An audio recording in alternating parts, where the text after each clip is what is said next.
Welcome back, Danny. It's good to see you. Good to be back. So we're at the 4-week mark now. How are things feeling? Feels good. Way better than it was. It's still a little bit tender at the back. Day to day, it doesn't bother me at all. Glad to hear it.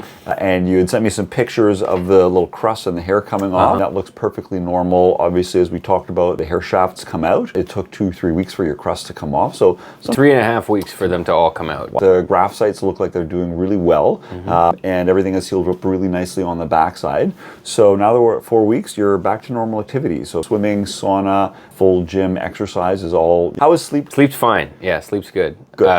I actually found the second week after the surgery to be the most painful, maybe just because I was taking fewer. But since week 3, I haven't had issues sleeping. I've been fine. Glad to hear it. So at this point, you're back to normal sleeping. Yeah, it's great to be back to side sleeping.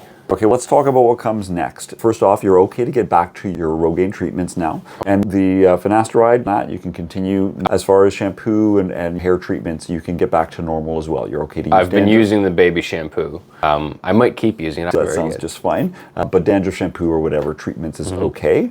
Also at this point, I know you had some questions earlier about what kind of hats or things you can wear. At 4 weeks out, I'm fine for you to go back to wearing any kind of hat. So anything goes. There's no wearing it for a certain amount of time is a problem. Correct. At this point, the follicles are integrated, they're in the skin, they are alive and healthy. As we talked about, the hair shafts that are sticking out, those ones they're going to fall out. And then eventually it'll start growing. Probably in the first 3 to 6 months, they'll start growing little thin hair.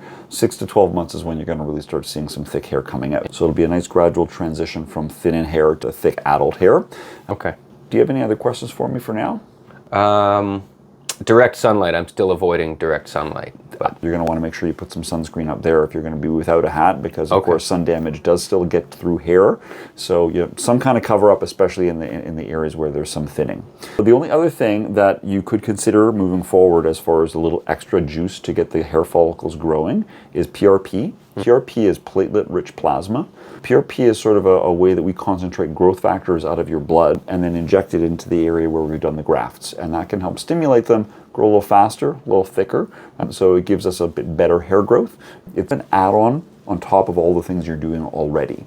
When it comes to hair, it's good to sort of add as much different modalities as possible because that usually makes for the best outcome and also minimizes additional loss in the area. I'm looking forward to seeing you for our next follow-up visit. I usually see people back at around the 6-month mark for a check-up just to make sure that things are starting to grow and see if there's any additional questions at that time. I look forward to seeing you in a few months.